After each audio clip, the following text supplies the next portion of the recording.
For this example, we will create a user-defined function that will print the reference designator and the XY location of all the components in the PCB editor. We'll start by opening a new text file in our text editor and define a new procedure named comp lock that does not accept any arguments. There are multiple ways to get the DB ID of all the components in a design, but the most convenient for this example is to start from the design DB ID.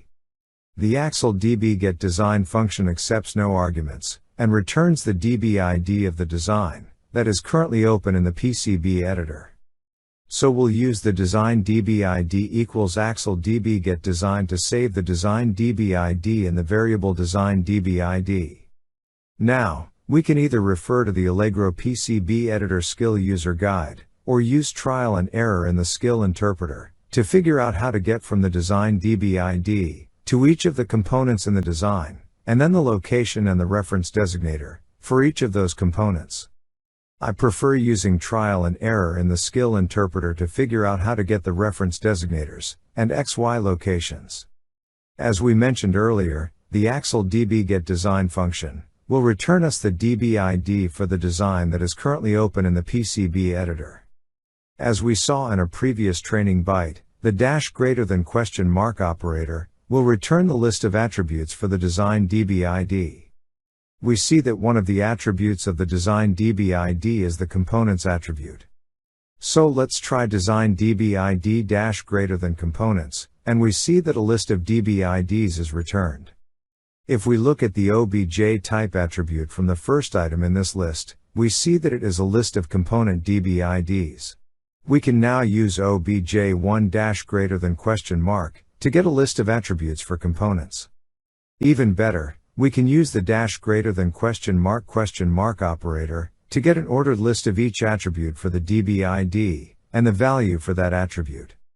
Here we see that the value of the name attribute is U38, which is its reference designator. So now we know that -- operator for a component DB ID will return the reference designator of the component. None of this information seems to give us the XY location of the component, but we must remember that a symbol is the physical instantiation of a logical component, and if we try the -- operator on the component DB ID, we get a new DB ID and we can find out that it is a symbol object using the -- OBJ type operator. Using the -- operator on the symbol DB ID shows that it has a member attribute of XY. Using the -- operator on the symbol DB ID returns the XY location. So now we know that object 1, symbol, XY, will return the XY location of the component OBJ1. We now have all the information we need to go back and complete our user-defined function.